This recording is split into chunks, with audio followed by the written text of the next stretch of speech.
Sapoop's final day in Japan right now. We are yeeting off to KL just in a couple of minutes, but if you've been reading the news at all, you probably know that there's a bit of drama between China and Japan at the moment. Basically, what happened is that our favorite workaholic female Prime Minister of Japan was casually talking about Taiwan just the other day, and she said in Parliament that if there were an attack on Taiwan, then that would be a survival-threatening situation, to which China's Consul General Xue Jian, I have no idea how his name is actually written, but he goes on X and says, "The dirty neck that sticks itself in must be cut off." To which the drama ping-pong begins, with the foreign minister summoning an ambassador here, a threat of expulsion there, China's defense ministry saying that the comments are extremely irresponsible and dangerous, before our China sapoops go on and say, should the Japanese side fail to draw lessons from history and dare to take a risk, or even use force to interfere in the Taiwan question, it will only suffer a crushing defeat against the steel-willed People's Liberation Army and pay a heavy price. Which is wow.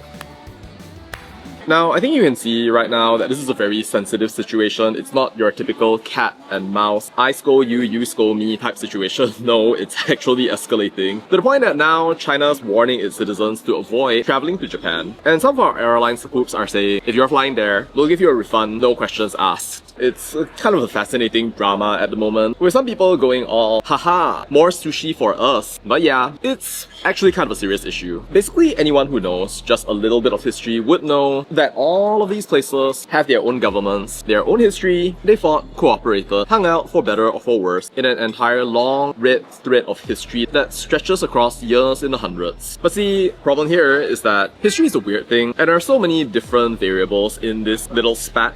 If you think purely about China, Beijing's always believed in one China. The Taiwanese have their own 70 plus years of building themselves to become some of the greatest chip manufacturers in the world. China was humiliated by Japan with their Greater East Asia co-prosperity sphere and the rape of Nanjing. And now, peaceful, chillin', they don't want an attack on Taiwan, which geographically sits about 100 to 200 kilometers away from Japan. And there's this question of what the Taiwanese people actually want, which is, frankly, more of a China thing, since Japan respects the one China policy, but it's also a security concern which the US is intervening in, and here you have a geopolitical time bomb. And if you think that Malaysia's not going to get involved, you have your hashtag Sapoop hanging out right here, enjoying Japanese food, holiday, one Japan trip, another Japan trip, 15,000 more Japan trips. Sadly, we are all interdependent, we all depend on one another. If there's a war, it's going to be literally pulling in the entirety of Asia in like some weird black hole gravitational attractor, and that would be very bad. Which is why, frankly, I'm a little bit worried about this, because when it comes to sensitive situations like this, history has shown that even a single escalation, if you're not careful, one person says something, another person says something, escalate, unrelated party comes in, fight,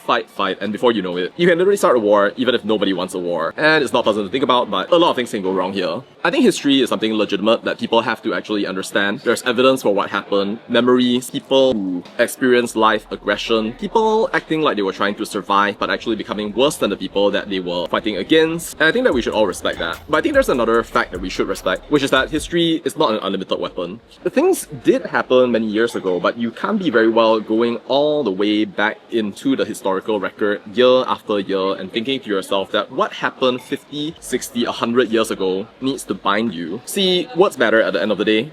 If you're a diplomat, that's true. If you're a leader in any way, shape or form, that's also true. But whether history exists or not, you need a narrative of dignity for China, that they didn't give up on their historical concerns, and assurance for Japan that after they'd been bombed, and after they became more pacifist, that there's no reason why they need to go back into all of this. And for Taiwan, this idea that maybe everything that they created, everything that they fought for, actually matters. So honestly, we've been responsible about this for the longest of times. Of course there were tensions, but we always managed to, if not resolve them, then at least just find different ways of coexisting with one another. But that's also why I think that right now it's going to be really important for everyone to just like cool down, yeet out, have a nice vacation, Japan, China, wherever it is. Maybe you can even go to Singapore and have overpriced nasi lemak.